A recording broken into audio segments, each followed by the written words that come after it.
Rise up!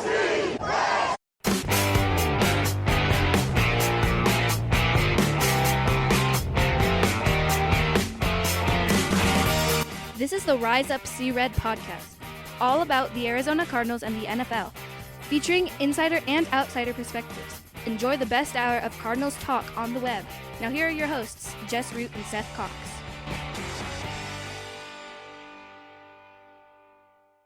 Hello, Arizona Cardinals fans, and welcome to the latest edition of the Rise Up See Red podcast. I'm your host, Jess Root from CardsWire.com, the Arizona Cardinals site from the USA Today NFL Wire. Joining me on the line is Seth Cox. Seth Cox, my co-host from RevengeOfTheBirds.com, the Arizona Cardinals site from SB Nation, and also one of the hosts of the original Draft Breakdown podcast. This is episode 351, and it is our free agent review show, which... Seth and I were joking earlier in the day in our texts about how this might be the shortest show of the year. It's not going to be the shortest show of the year, but the trend for, or the theme of free agency for the Cardinals thus far has been one of inactivity. We talked about the NFL Combine last week. If you missed episode 350, we had Justin Higdon. So it was basically Seth and Justin, who are the hosts of the original Draft Breakdown podcast, with me as a guest, as we talked about the Combine, players who stood out, and stuff like that. But we're going to talk about free agency, what's the things been going on with the Cardinals, whom they signed, whom they didn't sign, and what we think's moving forward. Seth, what has been your biggest takeaway thus far to the moves, or better said, lack of moves that the Cardinals have made? I think it's kind of twofold. One, it's obviously the fandom part of us go, "What are you doing or not doing?" Like you said, why don't you do something? But I think when you kind of sit back, you take the approach of, all right, well, they had their top 2 or 3 targets heading into free agency. We'll talk about those guys and who they were, and they didn't get them, obviously. And they didn't get them, and instead of panicking and overpaying for the next guys, they've just kind of idly sat by and let the market play out. Now, we don't know if that's going to constitute good or bad or indifferent or other or whatever, but that's where they're taking this as of now. I think from our perspective, especially when you look at how the NFC has kind of fallen a little bit in terms of talent, you look at it and you go, this is, the NFC itself is ripe for the taking, and to see your team sit back and kind of play it close to the vest and kind of take it slow is it's just a bit jarring to watch it go that way. But I also don't know if they're doing it incorrectly, so to speak. I think outside of 2 or 3 guys that we'll discuss, I don't think that they've missed on anybody that they were really going after yet, and I think that there are still secondary guys that they feel comfortable with. Yeah, and so what we've got so far is the Cardinals have only made 2 outside signings. They've re-signed or agreed to terms with 9 or 10, I think it's 9 players who were their own free agents and have signed 2 others. But they've seemingly minor moves. And so for me, there's part of me that, think, obviously they've got to have a plan because they're not going to go into the offseason with no plan, right? At the same time, in this critical offseason with the kind of the press that we've been going through, it's Kyler's last small cap hit. You'd think that they would be more aggressive about, in particular, filling what we perceive as large needs. And especially with the departure, we're going to talk to the departure. We went into this offseason feeling that their biggest needs were at pass rush, wide receiver, cornerback, and then arguably on the offensive line. And all that's happened at receiver is they've lost two free agents are unsigned. One has left and signed with another team. Their top pass rusher left, leaving a big hole. And they signed in a talented unknown at cornerback. They haven't addressed all other moves have been depth and or re-signings. So they have filled some needs. Obviously, James Conner, Zach Ertz, Max Williams, there's been good values there, but the lack of moves at positions of need without acquiring established players raises questions. And you know, I got on a little bit of a, I don't know if people consider it whining, but it's hard with the perception that we've dealt with this offseason. It's hard to look forward and think optimistically about what this team's prospects are, because perceptually, this team hasn't gotten better. It's gotten worse. It lost its top receiver, its top pass rusher, its top cornerback is unsigned. Their best cornerback from a year ago is unsigned. They released one of their defensive captains, their best linebacker from a season ago, and all they've done is re-signed guys, added depth, and then a question mark at potentially a starting cornerback.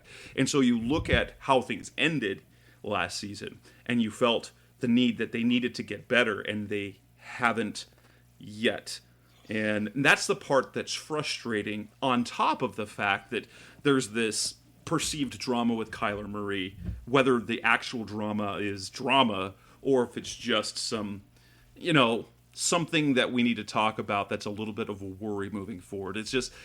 That's the part for me. It's hard for any fan to be excited at this point. And I know the Cardinals don't have to worry about, that their job isn't to worry about whether the Cardinals fans are excited in the offseason.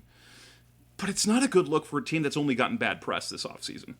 The comments about Kyler Murray, the Kyler Murray Instagram stuff, the talk about him as a leader, the supposed blow up in the offseason with Cotman. But they extend Keim and Kingsbury, which is, for some is a positive, some is a negative. And then the lack of movement in free agency just makes it hard for fans to believe in this team after they had what was both their most successful year in the last 6 and most disappointing at the same time because of how things ended. Yeah, and so, you look at it from a lot of different perspectives, and this is, an interesting season that they go into where you just have, like you said, a lot of questions about the direction of the team. And we felt like signing Cliff and Keim to those extensions should have, if anything, cleared up those questions. And then, people just feel like, and I agree, that the lack of moves in free agency have just continued those questions to be had. So there's just, I think that's the thing, is like, you want a definite understanding of where this roster is heading, and it's hard right now to see where that is. But I do think there are a couple things that are going to happen that, as we'll discuss over the next, 45 minutes or so, where the team is looking and what they're probably heading for as we get ready for the 2022 NFL draft right after this. And let's go ahead in this segment. Let's talk about the two guys that we have heard they wanted. There were two targets that they did not get. One being Hassan Reddick. They wanted to bring him back. Supposedly they were willing to pay him 2 years for $24 million, and he ended up getting 3 years, $45 million, with a good portion of that guaranteed to go to the Eagles. I could be wrong, but I thought it was 336 and 24 guaranteed, and then he ended up with 345.30 guaranteed. Okay, that makes more sense. And when we talked in our preview show, 3 years is perfect for the type of production that we think is going to happen with him over the next few years, because he's proven he's productive, but he does have some physical limitations. So that big 5-year deal would have been out of the question. But it's disappointing of why they would go lower than that on a guy that's had now 2 years in a row of double-digit sacks. Now, he was streaky in both seasons, of course, but when he signed with Philly for the 3 and 45, I'm like, dude, I'd have done that deal. That's a deal. That's a value. It's not overpaying, but I get that there's a part. So if the Cardinals had offered the same thing as the Eagles, I think he picks the Eagles because of the history there, because he went to Temple, grew up in Camden, and so. Yeah, I think his home's like 3 miles. Right. Where he grew up like 3 miles from where they play. So I mean, yeah, like you said, you're probably going to have to slightly overpay, probably either more guaranteed or more average per year, or a combination of the two. Here's a question, and I know we'll get to who left, but are you surprised that Hassan got less money than Chandler Jones? I'm not surprised. Okay. I'm not surprised in part because I was just surprised to see 17. I think.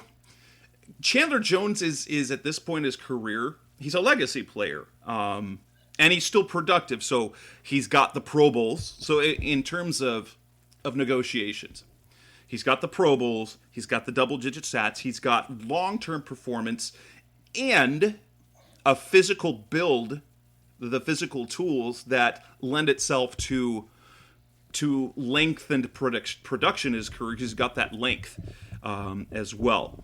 And so I'm not surprised that he did, because of the reputation he has around the league, even though he had we consider it a down year. That 5-sack performance in week 1, I think really stands out. And the fact that he hit double digits, I'm not surprised at all, especially when you compare it to Hassan, who is undersized, has 2 years production, but I think when you look at the physical build, like you got the limitations, that it makes sense, and the amount that he got, I think was completely fair and actually perfect for him to cash in, 1, and 2, for the team that is investing in him, because they don't get locked into long-term big money, which will lead to looking like a bad deal in year 4 and 5. Yeah, and so with Hassan, I'm with you. I would have been comfortable at the 15 million, but as you said, like, and I know fans don't want to hear this, but you're not winning a battle with Philly for a hometown kid, and when you go back and you look at it from that perspective, man, it's tough, right? Like, I get it, but did you want to go 3 and call it 50 and 35? And that's him? Pushing it. That's pushing it a little bit for me. And that's the other thing that we have to remember too. 3 years, like you said, if it's a 5-year, $80 million deal, and we wouldn't have been comfortable with that, but if it's a 5-year, $80 million deal, you can push those numbers into years 3, 4, and 5. This deal the numbers were going to have to be in year 2 and 3, right? Like, with the way the cap set up this year and everything, like, you were going to have to push a lot of that into year 2 and 3. So you're probably only going to see, a $4 to $5 million cap hit this year. And so it would have been, the last 2 years probably closer to an average of 20 million per year. So that's just another thing to think about when you look at, the cap numbers and things like that. The 315 was probably the most the Cardinals could have afforded to go on, like Jess said, a short-term deal without pushing it to 4 or 5 years to then push out that money a little bit like the Cardinals like to do. I mean, it's disappointing because he would have been here's the thing. Hassan would not have replaced Chandler as a straight up player. but he would have replaced Chandler's ability as a pass rusher. If Absolutely. That makes sense. Absolutely. So you're basically replacing Chandler with Hassan Reddick and Devon Kennard, so to speak, in that situation. And then look, what are you paying them? Well, you're paying them the combined amount of what you would pay one Chandler Jones. So it all makes sense when you really break it down. But it's hard to be upset not getting him. It's disappointing, but like if you look at it from a logic standpoint, the two factors of the money, and then even if you were equal, you're gonna have to overpay to make a kid want to or not want to play in front of his hometown fans. Absolutely. And then the other player, this was I don't remember hearing or seeing this other than within our group. Carlton Davis, who ended up re-signing with the Tampa Bay Bucks, would have solved their cornerback situation. He was an apparent target of the Cardinals, which would have honestly very, very talented player. That's a cornerback I would have been willing to pay a lot of money to, and I think would have really Then you go into if you land one of those two players, you're like, yeah, that's a big ticket free agent, but not the biggest ticket free agent, and you feel good because of their relative youth that they would help now and later at positions of extreme need. And something that we've talked about before, investing in premium positions, and something that they've not really done as much as they should have in the draft. Obviously, the two quarterbacks kind of throws off the count a little bit, but it's something that you should be investing in consistently is edge and corner positions, along with obviously the offensive line. But, Davis was a target, and I think just it was one of those situations that it just never came to fruition once Tom Brady decided he was going to come back, because that changed the whole dynamic of what the Buccaneers were doing this offseason. They ended up still losing Alex Kappa, their talented guard, but they ended up bringing back, Ryan Jensen. They franchise tag Chris Godwin.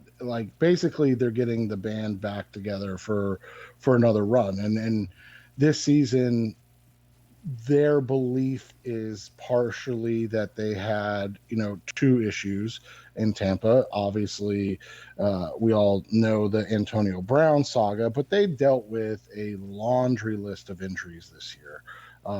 And when we talk about building a team, right, when we talk about the Cardinals and things of that nature, one of the things that we talk about a lot of times is luck, right? And injury luck. And the year before, the Bucs were very, very lucky to be mostly injury free the year they won the Super Bowl. Then you go back to this year, they struggled with injuries. And so, I think Davis, that again, I think he got about the same thing, right? 345. Yeah. I mean, I had heard the Cardinals were going to offer him 17 a year. Who knows if that's accurate or not? I just know that once Tom came back, everything was off the table. Right. It was going to be very, very difficult to draw him away from, running it back in Tampa, because they did well last year. I mean, Yeah, they were still a, division winner. They're still going to be, there's something to also the idea that if you're Tampa or even Green Bay, those divisions are really, really weak right now. And they've gotten even weaker. I mean, Matt Ryan's gone now in the NFC South. And so, if you're a player going to those areas, you're looking at it partially as, especially Carlton Davis. I believe he's only 24 or 26. He's pretty young, if I remember right.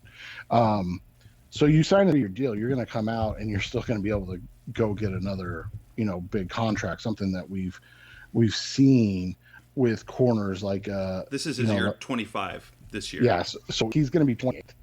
I mean, he's going to come out, right, and and he'll be able to cash in again on a, you know, probably a 3 or to 5 year deal for even more money. But so when you look at it from that perspective, you know, they weren't going to be able to compete. And I know fans don't like to hear that and things of that nature, but that's just that's just reality. That there are times when you're just not going to compete with other teams, and we saw it in 2 separate functions, you know, this year. And then we saw it with, you know, even like you go to who they lost, and you couldn't compete with what those guys got on the open market. So yeah, those are the 2 guys that we know that this offseason, what's been really interesting is that we don't know what other players they had interested, or if there was interest. Like, we knew last offseason before they traded for Rodney Hudson that they went after the center that Green Bay they ended up signing with the Chargers. They were in on that bidding. So we heard a few things. This offseason, it's been really quiet, which has been, I think, part of the issue is that we don't know if they're targeting players or not. And so let's move on from that. So coming next on the Rise Up C-Red podcast, the best hour Cardinals talk on the web, we're going to talk about the Cardinals' losses in particular, talk a little bit about the 2 players, a couple other players because they released a couple as well, and how that'll affect them moving forward. That's coming next on Rise Up C-Red. We're back on the Rise Up C-Red podcast, the best hour of Cardinals talk on the web. The Cardinals have had 4 players sign elsewhere. 2 that left in free agency, 2 that they released. The first release was Jordan Hicks. That came as no surprises. If they were going to commit to Zaven Collins, then they couldn't have Jordan Hicks on the roster. And he lands with the Minnesota Vikings on a 2-year deal, which is good for him and good for them. They released Jordan Phillips, which was largely expected because of the cap hit in the production. It's a June 1st designation, so the Cardinals will get $10 million in cap relief, but not until after June 1st. And so they will not realize those cap savings till later. But he re-signed with the Bills, the team where he had that amazing historical 2019 season with 9.5 sacks. Those guys were players that we were anticipating them losing. They have lost 2 productive players in free agency. The first was Christian Kirk. Now, we probably didn't we could have seen him coming back, but we felt that he's probably going to price himself out. Did you ever foresee Kirk getting the money he got, the $17 million per year average with the Jacksonville Jaguars? First of all, congratulations, Christian Kirk. That is an amazing deal. You deserve every penny of it, but largely around the league, no one thinks that that's a good deal. No, and I talked to my buddy that covers them, and we discussed it. We were discussing it, and he just flat out told me, he goes, "You're going to be shocked by these numbers." And I was like, "Oh wow, he's going to get $15 million a year," because you and I had discussed with in our group text, 13, 14. We knew the Cardinals would be in around 11 or 12, but but we also had heard that it wasn't going to happen because he was going to get more, and so we were thinking, what was he going to? I think the day that the announcement came out, we had even predicted. Somebody had predicted 14. Somebody had predicted 13. And then one person predicted 15. None of us saw 17 coming. Well, and not just 17 a year. It is 5 years. Right. So, it's crazy. And so. Or was it 4 years? Was it 4 or 5? No, it's 4 years because it's. Okay, that's crazy. But good for him. And honestly, with what the Jaguars have been doing, they're doing smart things. Again, they're throwing money around that perhaps not smartly, but they are acquiring players to make them better. And right. Christian Kirk is the right type of player to bring into that organization. He works extremely hard. Now, is he going to be a number 1 receiver? I mean, we haven't seen that. He's shown flashes of it, but and I can tell you that the expectation is he's going to be their number 1. And good for him. We'll see how And how consistent he exactly. can be about that. Exactly. And so, and they're paying him like it. So, I mean, they're, realistically, it's really just a 2-year, $40 million deal for him. And then they've got outs after that. So, if he doesn't produce like they expect, and I would assume produce like they expect means at least a Pro Bowl type of receiver, Yeah. then they'll likely, move on. But yeah, that was unexpected. Honestly, you and I were hoping to get like a 4th-round comp pick for him. So to see him basically get a 3rd-round comp pick with a bullet was was a little jarring right off the bat, because Absolutely. we did not expect that. No. And then they go on to lose Chandler Jones, who signs a 3-year, $51 million, another $17 million a year. But for an established pass rusher over to the Las Vegas Raiders, it was just a couple of weeks ago we were talking about, oh, poor Raiders, because of what was happening in the AFC West. And then they go and they go and trade for Devontae Adams. They sign Chandler Jones. They re-up Max Crosby. And they are every bit a player in the AFC West, even with Derek Carr, because they have added talent. That offense, because their offensive line was good. Now take a look at who they've got. So they got Devontae Adams, they got Darren Waller, they got Josh Jacobs. That is a talented team. Now they add Chandler Jones to be paired with Max Crosby. We can say that he is diminishing in some, but if he's going to be opposite Max Crosby, I don't think there's any reason why we can't expect to see 2-3 more years of double-digit sack production, which is, and he's looking to become one of the best pass rushers ever. That's a good move for him, and schematically, it's going to work for him. And that was one of the things I was going to say is, Chandler was very vocal about a couple of things, and I think at the end of the day, he found a happy medium. I had heard that his biggest offer had come from the New York Jets.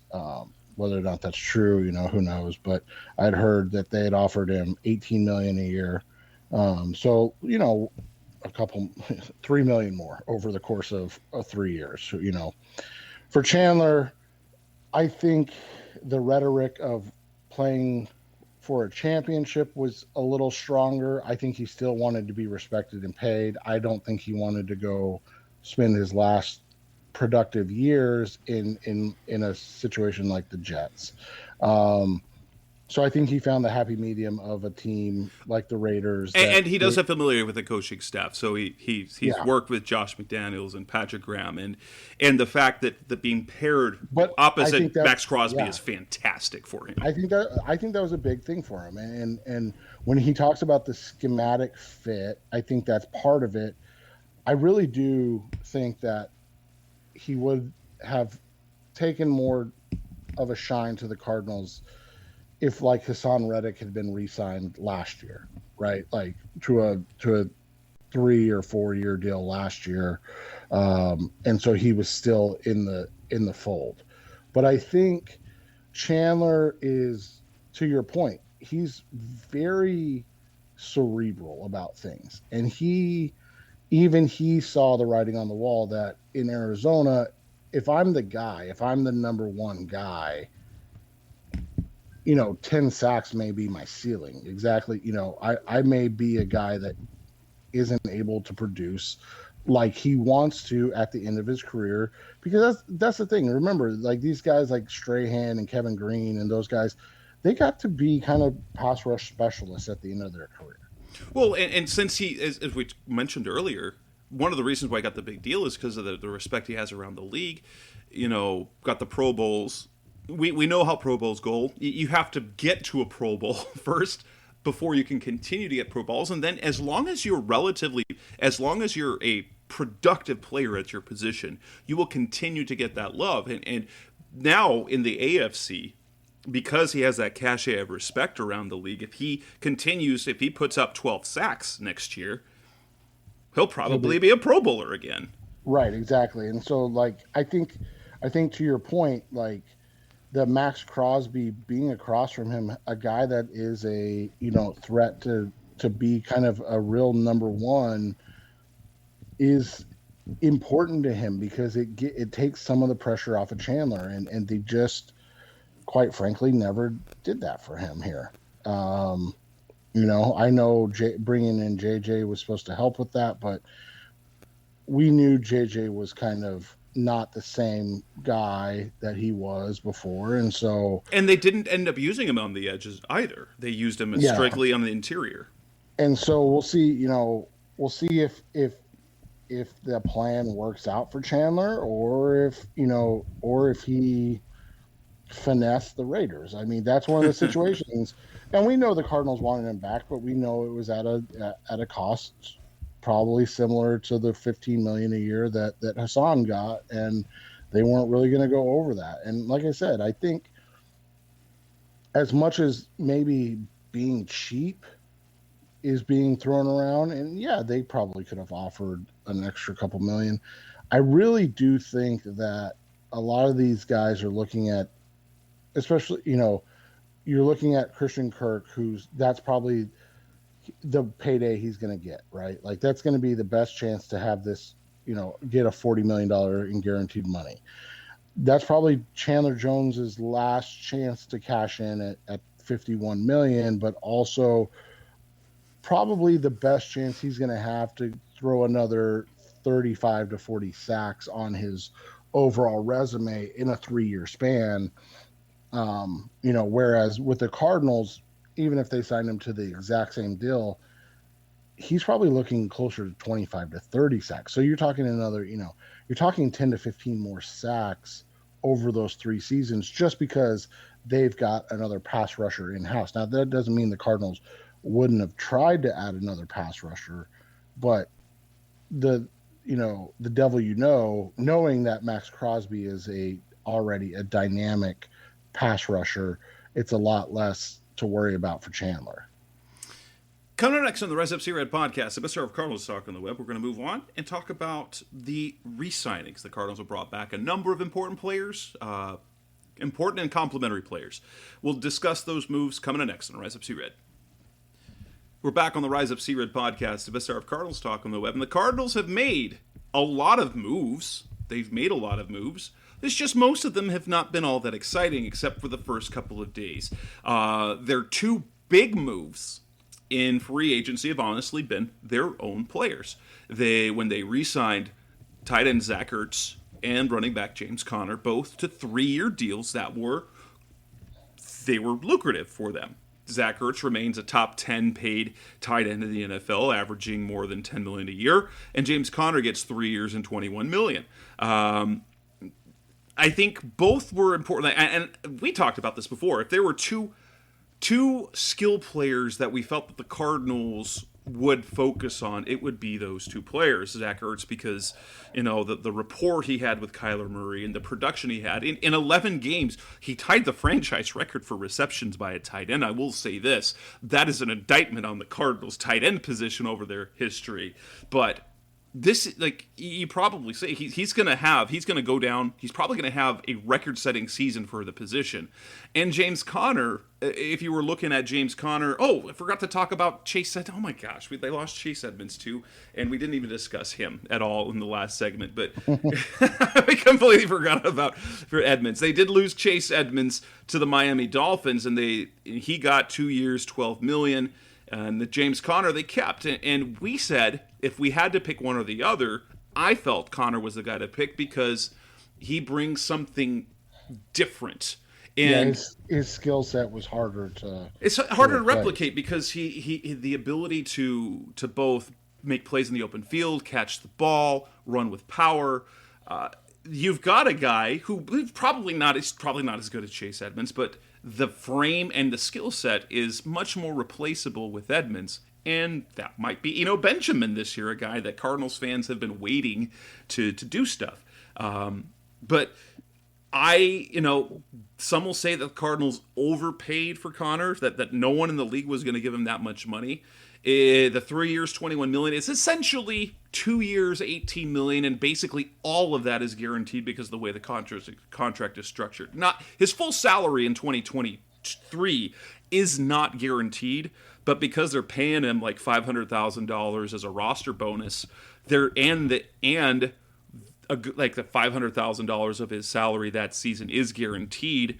It's not like they're going to cut him and pay him $500,000 to not be on the team. So basically, he's going to get $16 million and change over 2 years, and then there's a third year that makes it a really easy out because the salary goes down that year, and the signing bonus wasn't too bad. Did you have any issues at all with the two deals that they made with Ertz and Connor?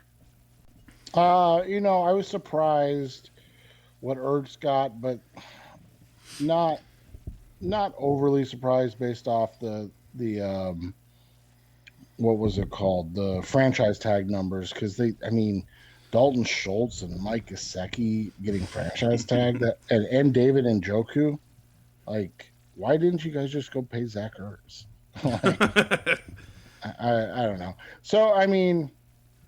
So once all those guys got franchise tagged, I wasn't surprised, but I thought it was going to be a little lower, but they ended up getting maxed for a steal. Absolutely. So. And what I like about these two moves as well is because those are guys that Kyler Murray will go to war with those guys. They proved themselves. They were the two players outside of Kyler that made any sorts of plays in the second half of the season. They carried the offense, essentially.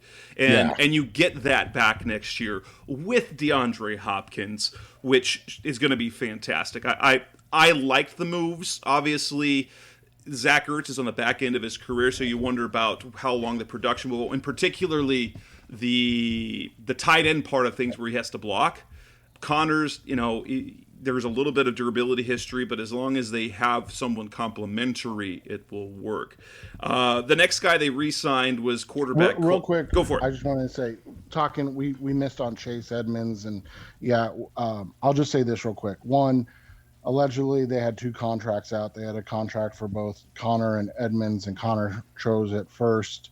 And so they pulled back Edmonds' contract offer, which is, it makes sense. You couldn't sign both of them and be paying them roughly, $13 million a year, let's just say. The second thing is this: you and I are big Chase Edmonds fans. He's one of the guys that's closest on the team to Kyler Murray as well. But he is a guy that every time it seemed like the switch flipped and he was ready to produce, he got injured. And it was always just little nicked up things. And for that reason, that's why I was more okay with James Conner than Chase Edmonds overall. Absolutely. Colt McCoy comes back 2 years, $7.5 million. I think that's right around the numbers that we would have been comfortable with, and maybe a little bit more. But and that's a huge deal. I think that is a spectacular re-signing. It's good for Colt. It's going to make another, let's call it $8 million before he retires, or signs one more, Drew Stanton type contract with the Cardinals, right? But so I'm really happy for him. Honestly, I really am. And we felt he's the perfect backup for here for a number of reasons, because of the respect that he already came into, because Kyler watched him be a stud in Texas football. He proved himself to his coach on the field. And basically, like what we talked about earlier in the season, he basically earned, long-term backup status, like Drew Stanton did. By winning 2 out of those 3 games. As long as Cliff's here and as long as Colt's willing to play, he's probably going to be the backup. We've been waiting for years for Case Keenum to be that guy. Case Keenum hasn't made his way here, and I think Colt has earned that spot. Dennis Gardick, the next guy that was added, a 3 years, $12 million deal. A little bit surprising, but not too much. Do you think that was too much for Gardick? No, not based on what they want to see him become. So I think that's the main thing, is they're paying him for what he is, a special teams ace, $2.5 million. That's about what you would pay a guy like him, that's truly a Pro Bowl special teamer. And then you're paying him that extra $1.5 million with this idea of like he might become a really good pass rusher in the NFL. The downside is that obviously this last year it was so untimely when he tore his ACL, because then you didn't get to see, because last year, now the knee was fine, but we know how ACLs go.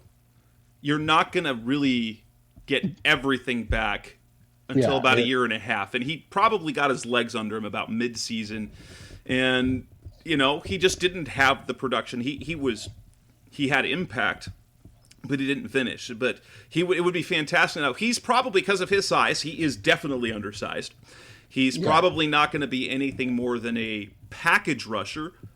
But if he's a special teamer and he fits their NASCAR package where he's an edge rusher but actually rushes kind of from the inside, it's perfect. It's a perfect deal as long as he does get some pass rushing production. Right, exactly. And so, I know you wrote about how the contract's laid out. I didn't pay attention to what it was exactly. But, as long as they're not paying $12 million a year for a special teamer, they're in a good spot. They added Michael Dogby, basic 1-year deal, minimum contract. This would have been his 4th season had he been on the roster the entire time, as he was drafted as a 7th-round pick.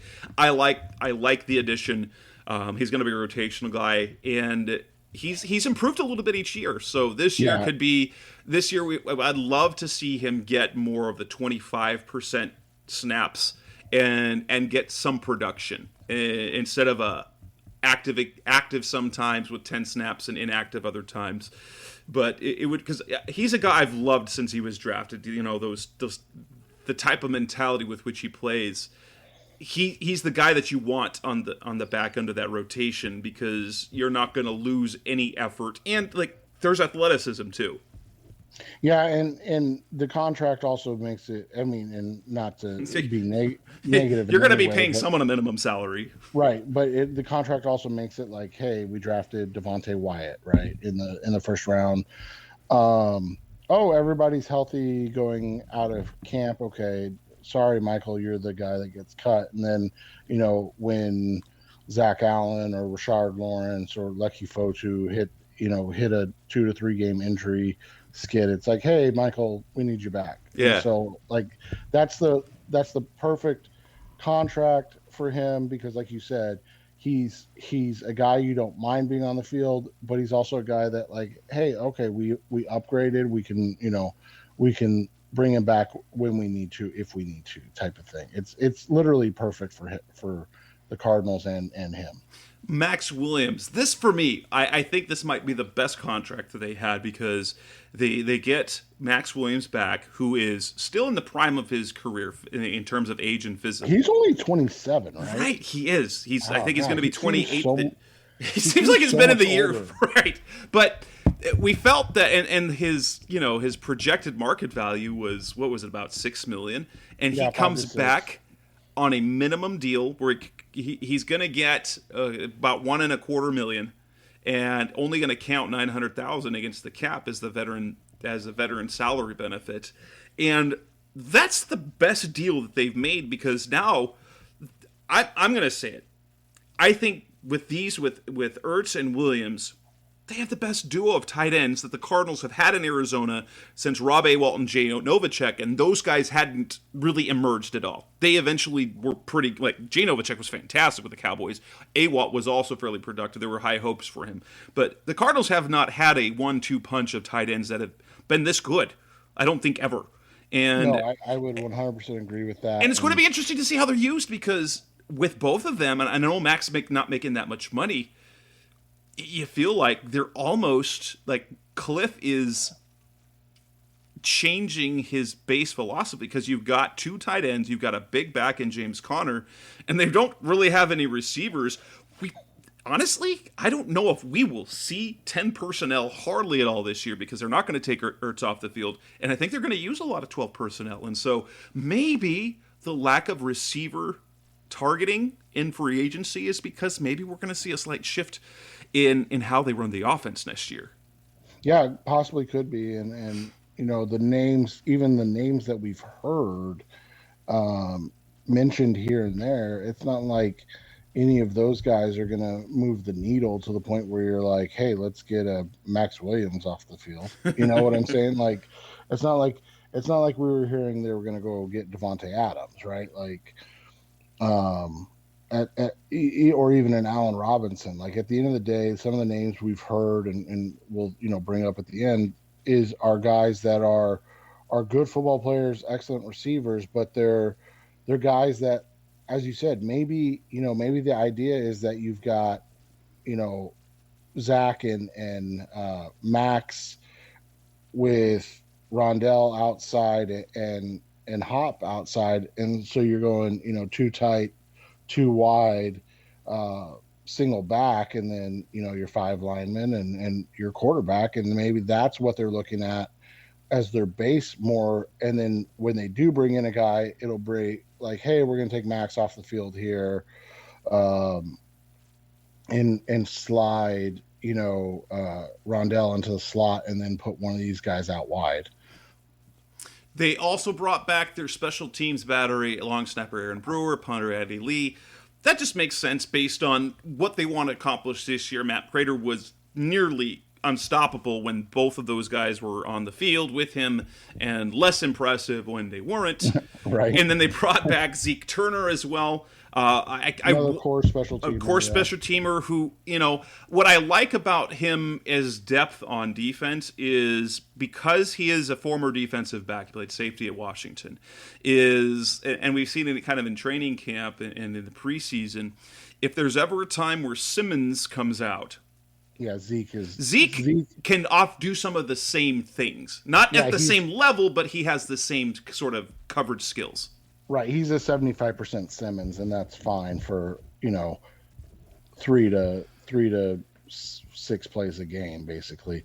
And I was going to say about Brewer and Andy Lee, as we talked about this in our move show, and we did talk about potentially cutting Matt Prater. As soon as they didn't cut Matt Prater, they basically had to bring these guys back, right?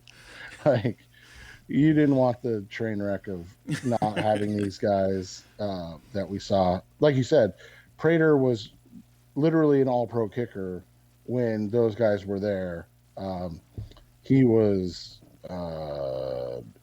who's the guy that he was Chandler Catanzaro when they weren't there. So. Well, in fairness, is that there were issues with almost every single one of those snaps or holds. No, and I get that, and that's the thing is like maybe you bring in a snapper or a punter, but at the same time, it's like these guys already have their flow, they have their philosophy, they've got their rapport with one another. Like let's just leave it as is. It's not like those positions are cash strapping you, because the only one that's really cash strapping you is Prater. Right. Because Lee gets $1.5 million. It's straight up. Half his salary is guaranteed, which means he's gonna be the punter this year. Because barring injury, he's your punter. And we haven't seen Brewers, but I'm imagining it's probably gonna be right around him. It's gonna be near the vet minimum, maybe $1.5 million. So it's a slightly more than the vet minimum. I was going to guess he'll get another 1.25. I think that's what he's been at the last couple seasons. And that's a nice life. Honestly, it's a good life. Yeah, I keep trying to tell my 16-year-old he's a really good long snapper. I'm like, dude, do that for 15 to 18 years, and then go do whatever you want after that. So, the side note, and this is on where I work at the school I work at, is there's a guy who teaches there, who coaches there. He was the long snapper for the Bengals for 11 years, and his son is long snapping and just got offered by I think Texas. And we got that sort of pedigree. He's probably gonna be playing on Sundays like his dad did for a decade. Yeah, and that's the thing. It's like exactly the people don't understand that these niche things are there in sports. You got to be good though, obviously. Yeah, you obviously have to be talented and work really hard at it. But there are these opportunities available, and There's a reason that Aaron Brewer's been around for 11 seasons or 12 seasons now, whatever it is. And because when you're reliable, they don't want to go try to find somebody else. It's because remember when the Cardinals tried, like back in 2016 when they had Cameron Candidate, that the undrafted rookie, who's actually ended up being really good for he the did, Pittsburgh but that Steelers. rookie year he wasn't, and so replacing Mike Leach was really hard, and it ended up going through a couple of them before they ended up on Brewer, and he's been here ever since 2016, and it's been good. It's been good. Coming up next on the Rise of C Red podcast, the best of our Cardinals talking about. The Cardinals have made 2 moves outside of their own teams. We'll talk about the additions of Jeff Gladney and Nick Vigil. That's coming up next on Rise of C Red. We're back on the Rise Up C Red podcast, Mr. of Cardinals Talk on the web. There's not a lot to talk about, but there have been 2. And that's kind of been the joke. So the Cardinals made 1 move. They added Jeff Gladney, an interesting addition. He gets a 2-year, $6.5 million deal. Do you think basically getting 2 years, $6.5 million guaranteed was because they had competition for him? I mean, I think so. But what's interesting is that that's how they address the cornerback position, because he lines up as probably your starting cornerback. And that's as talented. Like, I know they liked him in the draft. I remember I was looking up with the Cardinals. He was one guy that they had a private workout with in 2020 before the draft. And he ends up he gets drafted 31st overall to the Minnesota Vikings. He plays the entire year. Not great, but he's productive. He's physical. He's not long. Like that's the thing that's interesting, is that they're going with physical instead of long. And maybe they see him like a younger Robert Alford. And yeah, that's one of his actual player comps. And what's interesting is the fact that, he was out of football for a year because he was charged and indicted with assault against his then girlfriend. It's some pretty bad stuff. He was acquitted by a jury, which cleared up any legal stuff. But then it was almost immediately the Cardinals added him, and so he's a low-cost starting corner, but not having played for a year and having just his rookie season, that when you're going in a year 2 Marco Wilson, year 4 Byron Murphy, to not add any veterans to that room right now, it's very interesting how they're approaching the cornerback position. Yeah, it is. You look at it, Gladney is a physical. The word you hear a lot used about him is pesky. Like, he's an irritant, and that's a good thing for corners. The off the field situation. Look, Jess and I always say this. Once the legalities are done, we kind of just then go by the player, and that's not, at the end of the day, that's all we can do. Whether or not you agree with the team signing him or not, that's your business at that point. But when you look at the player himself, just the player on the field, like Jess said, his rookie season was a bit of a struggle. And that's not uncommon, right? Like, that's not uncommon to see that for a rookie. And then his season got better as it went along. Obviously, last year didn't play at all. Again, is what it is. Nothing we can do about that. But when you look at who he was that season, you saw a guy that was beginning to learn how to play. He was beginning to learn the nuances of the NFL. And he was beginning to learn how to compete against guys that are just high-level athletes. You saw him have a really good game, at the end of the season against Detroit when they still had Kenny Golladay. You had him have a really good game against Chicago I believe Allen Robinson was on that team when he was defending him. He had a good game against, the eventual champs, Tampa Bay, in coverage. Those are the things you look at, and you look at it. He struggled against teams like Dallas, and he had a bad game against Green Bay. I mean, is that shocking? So you look at it from that perspective, and you see a guy that got better. I think he was misused a little bit in Minnesota, and so I think for that, when you look at him, you look at a guy that, if used correctly as a press guy, who, yeah, he's not ideal size and length, but the way he plays, he is a guy that can play in press coverage. He can play, he can do a nice job, as a tackler, and those things all matter and were something that the Cardinals needed. And then obviously the youth is a nice thing. 25 years old. He'll be 26 by the end of the season. So ideally you've got him for 2 years, and then, I would guesstimate if he plays really well this year, he'll probably end up getting re-signed again by the Cardinals. Yeah, very to possible. an extension. And what you like with this trio now is if you're looking at Gladney as a younger Robert Alford type player, Alford was fantastic. And what you get from all three of your cornerbacks now, which you had last year, is physicality. Marco Wilson, physical. Byron Murphy, he's very willing to. He is a tackler. Now the question is, and we'll talk about the next, is that they got to do something else, right? you can't go into camp as just those three guys as your starters and nobody else. That's the only thing, is the question there. The second signing, and this came on Tuesday, as we're recording on a Tuesday night.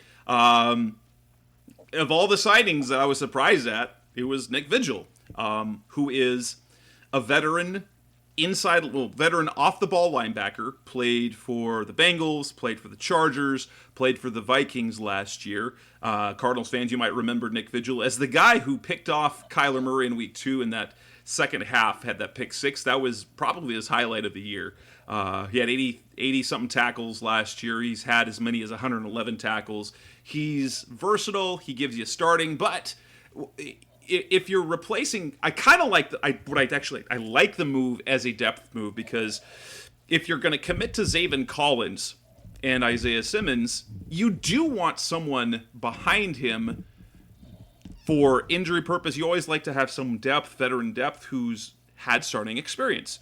And if Jordan Hicks was going to be on the team, he was always going to play against ahead of Zaven.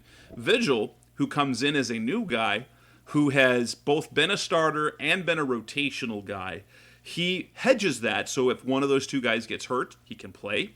If they move Isaiah around, he can play. You feel he's a better option as that third linebacker than Tanner Vallejo, for example. Not that, because Vance Joseph, the Cardinals have loved what they've gotten out of Tanner Vallejo, but you'd have to think that based on Nick Vigil's career, he's a better option. And we don't know the numbers yet. It's a 1-year deal. I would expect it to be not more than about $1.75 million. I would doubt that they would end up signing a guy like Vigil, who's going to be their depth, to cancel out one of their potential comp picks. Yeah, and that's what you look at now. When do the picks stop counting for comp picks? I was going to ask you that. After May 1st. May 1st. Okay, so it's a while. It is. Still. It is. Yeah, and I don't see them going after anybody, to speak about Vigil, anybody that's going to affect that Chandler Jones 5th round comp pick and that 3rd round comp pick for Christian Kirk. Now, the 5th round comp pick has nothing to do with Jones's salary. It's just the max you can get with a guy with a decade of service or more in the NFL. So that's a little nougat that not all of us were aware of before the Jones signing. But even then, you don't want that chance that it'll cancel out in that theory. So you'll probably see them stick to 12 million and below, I would assume, on any type of contract offers for free agents. Yeah. That they can get. And so Vigil fits that.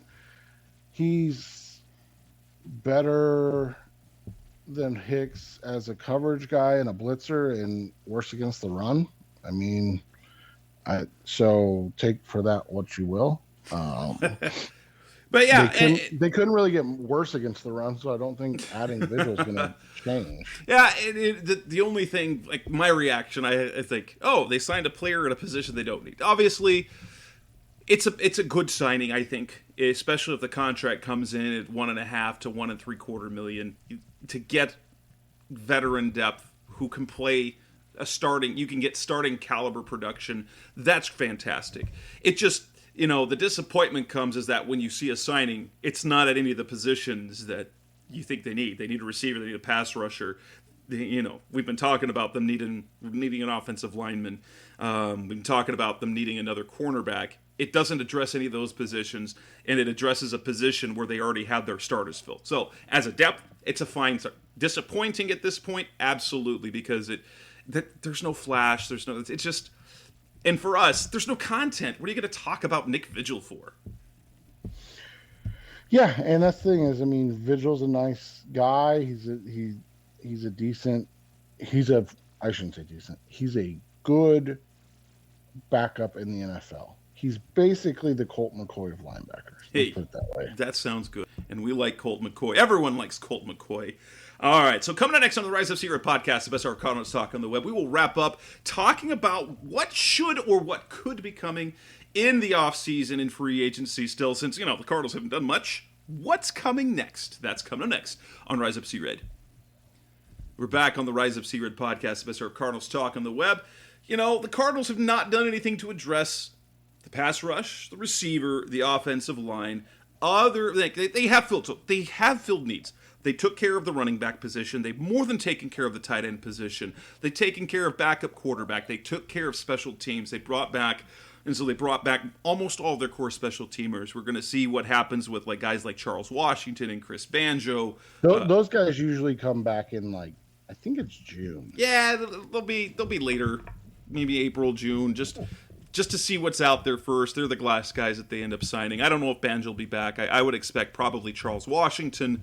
It also depends on what they view out of James Wiggins, whom they drafted this last year.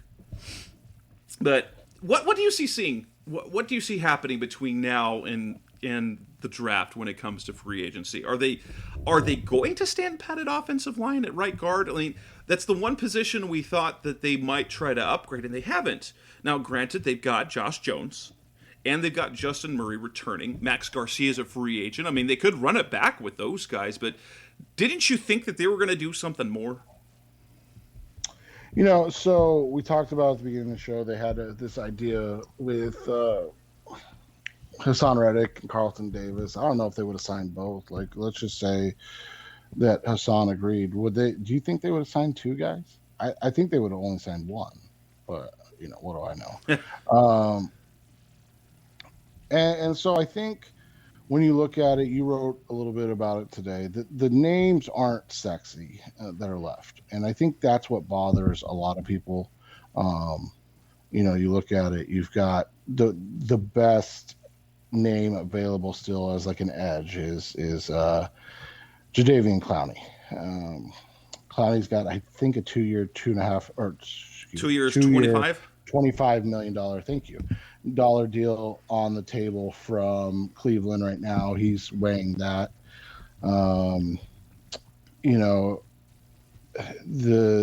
so when people look at that, would you go over that for Clowney? Would you go 2 years, $28 million to sign him? Or do 2 years, 26, increase the guarantees? Yeah. I honestly, at least for edge, I think so. Because that's a premium position, and you're getting, he is a premium player. He's not the best. He was productive as a pass rusher last year. in 9 sacks. Here's the thing. And he's an elite run defender.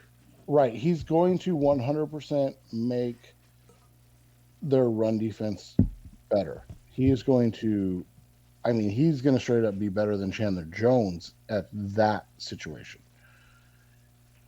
He's going to get 6 to 8 sacks because that's all he is. There's nothing wrong with that. That's good. That's more than what they have.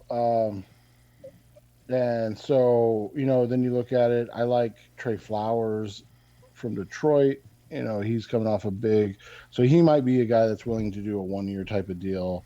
You go down a little further in terms of edge. Derek Barnett's been everything else is a big question mark if they want to go younger, and that seemed to be something like part of the reason they were willing to move on Chandler is to get younger. And they didn't get Hassan, but all the younger guys are big question marks. Like McKinley hasn't done anything in his career, but granted, his size lends itself more to a 3-4 outside backer. But the fact that he hasn't in those nickel situations been productive. You've got Derek Barnett. You've got Arden Key for the 49ers last year. He's an intriguing guy. I thought Dante Fowler would have been a perfect match because he thrived in the Wade Phillips system in Los Angeles, and he signed with the Cowboys. But, you're getting major question marks if you're going with the younger guys and they're probably in some ways, like with Devon Kennard restructuring his deal to go down to the minimum, I felt Kennard was a super addition to the Cardinals. It just hasn't worked out. If you use him as a base and you can sign one of these younger guys that can flash as a situational guy in the pass rush, that's not bad. It's a good lower cost way to piece together your defense. But it's certainly not sexy at all. Yeah, and you look at, like I said, the youngest kind of high profile name after Clowney would probably be Flowers, and he's a guy that he's going to be 29 this year, so young is relatively speaking. Same as Clowney, who's 29. Yeah, and he's played 14 games total last 2 years. So again, maybe at the end of the day, if the draft doesn't unfold the way you want it to, I'm going to wager he's going to still be available because I'm going to guess people are kind of scared off by him. Like I said, the last 2 years you've played in 14 games and you have 3.5 sacks. Like that's not a guy. And remember, he got like a $90 million contract That's right. from the Lions, so that's not a guy. Arden Key's interesting. I don't know if he fits, and McKinley, same type of thing. I think those guys are interesting.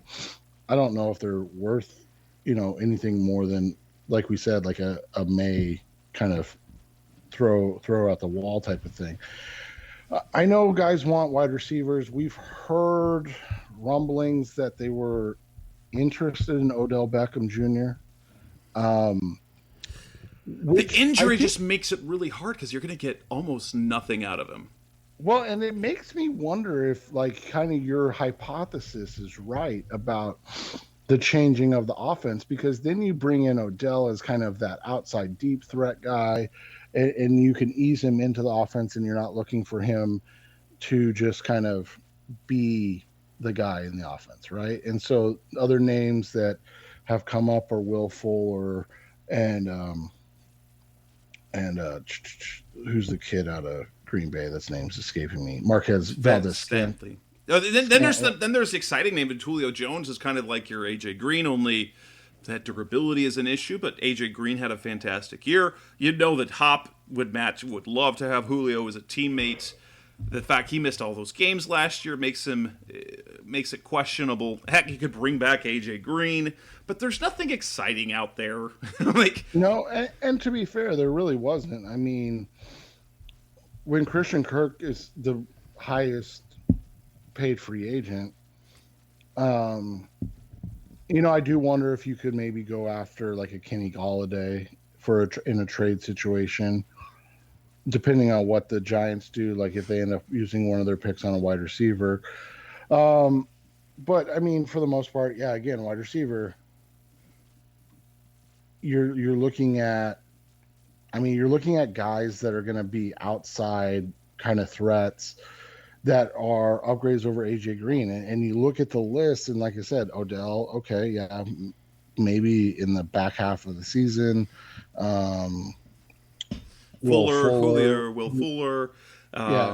Marquez Valdez. I mean, Emmanuel Sanders, like he's old, but he can still do a little bit. Keelan Cole has some size, but Cole was an interesting one to me because he had a nice little career going in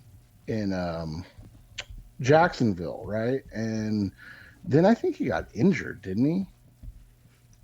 Oh no, he went to New York this last season. Okay, that's right. That's why he fell off the face of the earth, because he went to Zach Wilson. So, but I mean, you look at him like in reality, like you look at Keelan Cole, right? So he averaged 16 yards a catch. Right, he's 16 yards a catch. You look at his first year, he averaged almost 18 yards a catch. Like that's what you're looking for from him. When he was asked to kind of be a bigger presence in the lineup, he's not great. But if you get a similar year to what you got in 2020 with Jacksonville, where you're talking about 55 receptions, over 600 yards and 5 touchdowns, like that's not a bad deal. No, that's for AJ had 54 catches on the year. If you can get that average up, like with AJ, get those big plays down the field, that you feel good. So, and then, we go to the defensive line. I know that's been a bugaboo for a lot of people. Again, I had heard that they were interested in the kid that went to, where did Fatukasi end up? Did he end up in Jacksonville too? I think that sounds right. I'm looking real quick. Sorry. Yeah, he did. Holy cow. They had all the money. They had all the money. So when he got 10, so I had heard that they had some interest in him, but at $10 million a year, I knew that was never going to happen, because you're talking about a guy that you're hoping plays 45% of the snaps. Like, that's a good season if he plays 45% of the snaps. Eddie Goldman makes it intrigue. You got one of the guys that was cut. The Cardinals are trying to protect those comp picks. That's a good thing to do. Eddie Goldman was cut. Another Bear, Akeem Hicks, I think could make some sense for that. Linval Joseph, old, but he could do some of the same things that you do, especially since you're going to count on J.J. Watt, you're going to count on Zach Allen. You've got Rashard Lawrence that they really like, but then you don't have any. There's no veterans at all, and so you get like, whether it's Corey Peters, you could bring in like a Joseph, you could bring in Ioannidis would be fantastic as well. I think he signed, but Star Lotulelei is out there as well. I'm pretty sure Ioannidis signed with somebody that was not good. Hold on, let me take a look here. Carolina Panthers, yeah. Yes. Ioannidis would have been the interesting one because he was only 28, right? Yeah. But so not shocking that he got scooped up quick because he's 28. But like you said, like what they need, there's plenty of time. Like I said, like you work backwards from age. Linval Joseph, Star Lotulelei, Calais, if he would come back, we don't know. And then you go to a little bit younger guys or Akeem Hicks, who's still 32, and then that's really it when you look at those names. Linebackers, I think they're done with that. Would you? Yeah, the one position that I'm just kind of puzzled is guard. Now, are they going to try and bring in someone Brian Winters like? Winters didn't work out, but he'd been a starter for most of his career. I know they like Justin Murray. I know they're kind of expecting Josh Jones to be better next year. But is that really what you think that they're going to roll into, or that they're going to bring in someone older? I expected that wholeheartedly, that they're going to bring in an older guard that's a fringe starter who could start and be solid, or be depth. And you could do that. You've got guys like Quentin Spain and Try Turner, both available. They're on on the wrong side of 30 or heading towards the wrong side of 30.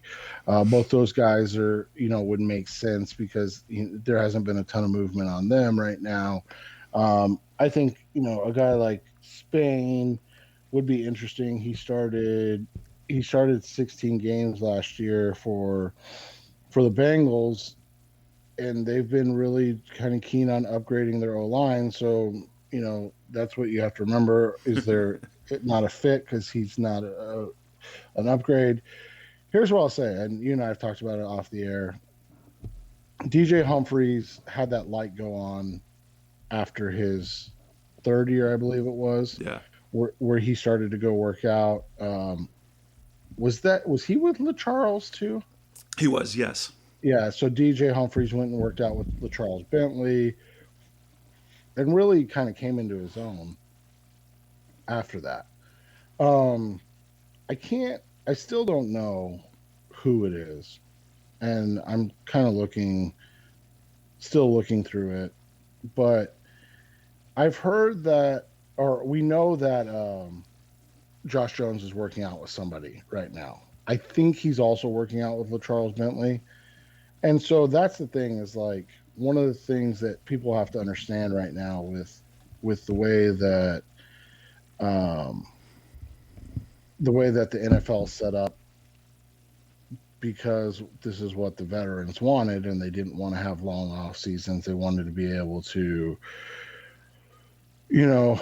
not have 2-a-days, and they basically wanted to work less.